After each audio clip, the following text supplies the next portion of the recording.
Okay, so I want to talk about something that was super concerning to me as a consumer.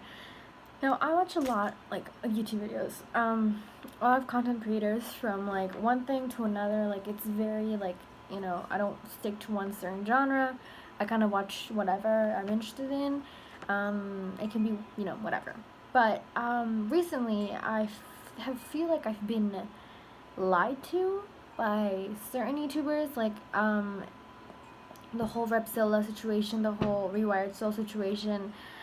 It's disheartening because I liked when I started first watching the Rewired Soul. I liked him because he seemed genuine, and even though something was always a little bit off, and I stopped viewing him because I just thought he was a little bit extreme, and it was just too intense.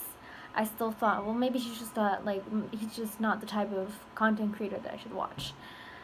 And then what has happened now that he is essentially just he's a drama channel trying to pretend that he's not a drama channel and insulting other drama channels, and he essentially just instigated Trisha Paytas by doing videos and videos and videos of her, and essentially telling people, oh, they suffer from this without a proper diagnosis.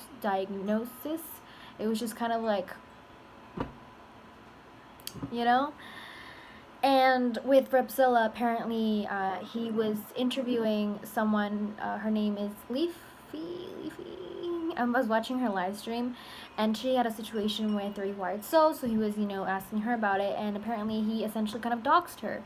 He, well, I don't want to say doxed, but he apparently revealed very information that she asked to not be revealed. Like she apparently gave him free reign on certain information, but she asked specifically this information to not be public, and he placed it public. And when I saw that he did that, I did not watch the video because since it's something private to her, even though it's publicly, I don't want to watch it because I still want to respect her privacy. Even if I don't know her, I feel like that is important as a human being to respect others, and just the basic thing of privacy. And so with these two situations, even though I gave a very vague description, it's disheartening because I started watching, even though the Rewired Soul I watched him like months ago, RevZilla I started watching him recently, and I was like, well, he seems fun, he seems interesting, and he was talking to other content creators that I was watching, so it kind of gave him validity in my eyes, right? And then you find out these certain things, and then you kind of forget that content creators are people, and just because they're online, just because they have, if they've battled with addiction or have any mental illness, doesn't mean that they're not bad people or do bad things. When I mean bad things, I don't mean like worldly bad, stuff, but more just like they might not be so nice, and not might like they might present themselves as being a certain way, and they might not be that way, and that does kind of break your heart a little bit. I know it sounds so exaggerating, but like you're giving people whatever content you're watching, you're most probably giving them money, even if it's not buying their merch. You're still watching their videos, you're still giving them clicks, you're interacting with them. And so when you find out that they're not what they're presenting themselves to be, it is kind of like cold waters being thrown on you, and then you kind of start doubting, like, oh, who should I watch next? Like, what's to say that this content creator that I'm watching won't come out with like a huge controversy, or who knows what? Because like we've seen so many videos of YouTubers just doing atrocious things, and I'm not comparing these situations with these situations, but just talking about from a consumer point of view, like you don't really know. You don't know at all. Like people will put up a front and pretend they're a certain way, and you're feeding into it, and you're giving them money indirectly or directly, and then you find out like they're just horrible, and then you just feel so taken advantage of a way, and you're just like, how could I have supported someone like this? How could I have given them my interaction, my time, my whatever?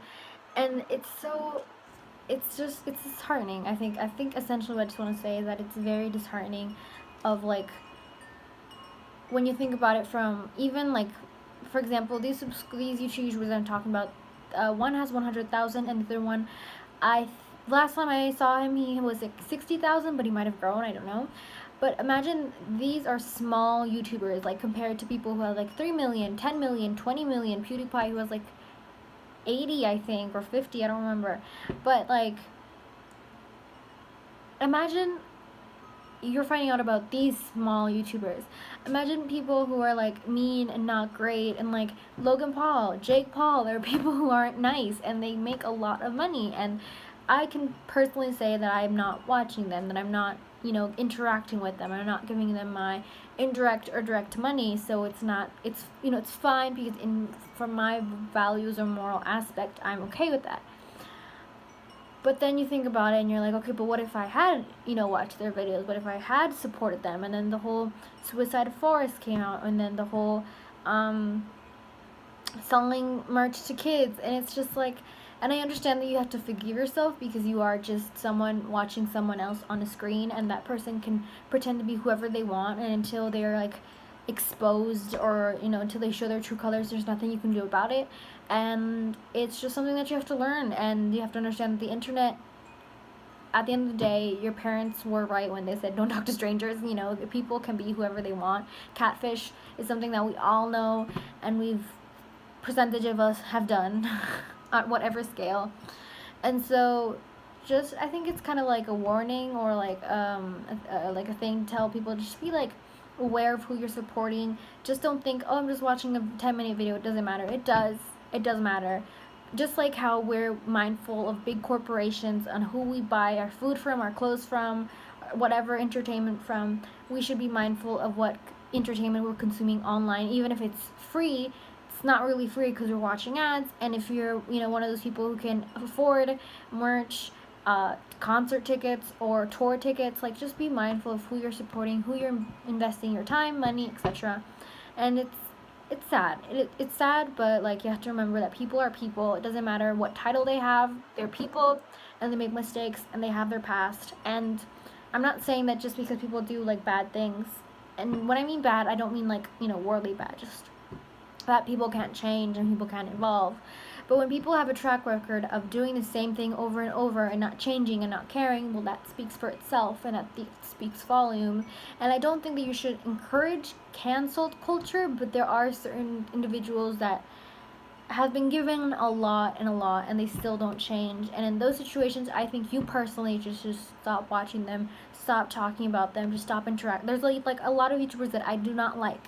And what do? I just ignore them completely. I don't watch their content. I don't look them up. I don't anything. And it's better that way. And I think everyone should try to do that, because the more you talk about them, these YouTubers who are like, don't care about the reputation, don't care about anything, will still want people talking, because that creates views, because that creates controversy. Because imagine if you're on Twitter and this guy's just trending, and you're like, who is that? So you're going to Google him, or you're going to look him up on YouTube, or you're going to look him on his Twitter profile, Instagram profile, and you see he has a YouTube channel, and then you're going to click it, and all this. It's like, even, I don't know, this sounds like what type of comparison, but it's just like with Khloe Kardashian and like the Kardashians. If you don't like them, don't talk about them. If you keep giving them tweets and stuff, that keeps going viral, and it's this cycle. So just don't like someone, pay no attention to them. That's essentially what I'm trying to say. And also, don't forget that people are people. Like, even if you love them, that does not mean that they won't do bad things, and that they are exempt from anything, and that if like you have YouTubers who are scamming people, who are telling them fake diet packages and guru classes, and it's like, just, I understand that people love people because they want to feel that connection, but don't let yourself be conned. And it's a hard thing, because you want to believe that the YouTuber that you're watching, or Instagrammer, or whatever, TikToker, is that how you call it? I don't know. You want to believe that they're genuine people, and that they have their best interests, but sometimes they don't. Sometimes they're just in it for the fame, in it for the money, and you just really have to open your eyes. And I guess I just want to, just talk about that, because it did make me a little mad to know that it's happened twice, man. And it's like, I'm just gonna stay watching the ones that I watch, and just go with that. But just be careful. Just, you never know. And God forbid those situations with Austin Jones, whatever that man's name is, who take advantage of young kids. just be very careful on the internet. YouTube isn't the safe haven. The internet isn't a safe haven as it's meant to be. There are dark places and there are dark individuals online. So that's all I've got to say. Hopefully everything gets fixed. Hopefully Leafy, she has a peaceful week and recuperates from this, and just there's not a lot I can say about that, but